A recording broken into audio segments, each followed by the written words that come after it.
एक योगेश्वर को सम्मान देने के लिए राधा नाम का इस्तेमाल हुआ। लोगों ने उस कैरेक्टर को स्थूल में इतना ज़्यादा चटपटा बना दिया कि हमें अपने आराध्य के लिए दिन भर में 4-6 लोगों से लड़ना ही पड़ता है कि ऐसे नहीं थे वो, जिनकी 16,108 पत्नियां बता रहे हो। तो हमें उन महापुरुषों से भी पूछना पड़ता है कि उनके मस्तक पर आपने कभी मयूर पंख देखा है? मोर का पंख देखा है लगा श्री कृष्ण पे? क्या श्री कृष्ण इतने गरीब थे कि मोरे पंख लगा के घूमते रहे जिंदगी भर?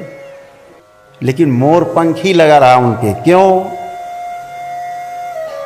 क्योंकि भगवान श्री कृष्ण ने कभी किसी स्त्री के साथ संसर्ग नहीं किया।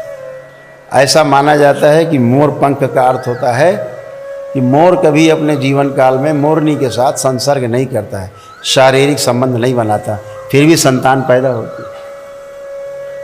मोर से कुछ आंसू गिरते उल्टी करता छोटी सी, मोरनी खा लेती है उसको, गर्भ से रह जाती है। इसलिए मोर प्रतीक है भगवान श्री कृष्ण के मस्तक पर सुशोभित है। जिनको कभी किसी काम वासना ने छुआ तक नहीं है, उन्हें आप किसी एक कैरेक्टर के साथ जोड़ करके इस तरह से दिखा रहे हो। और मैंने तो एक पुराण पढ़ी हुई है पुराण, इन 18 पुराणों में एक पुराण भी है जिसमें इतना गंदा गंदा, इतना गंदा गंदा लिखा है कि यहाँ बैठा कोई माता पिता अपने बच्चों को पढ़ा नहीं सकता। उन योगेश्वर के बारे में ऐसे लिखा। तो किताबों में मत जाइएगा कभी, ध्यान रखिएगा, फंस जाओगे।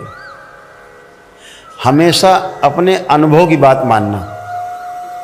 आज जो आप पहली सीढ़ी पे कदम रखने जा रहे हो, आज आप पहली बार अनुभव करने जा रहे हो जीवन का।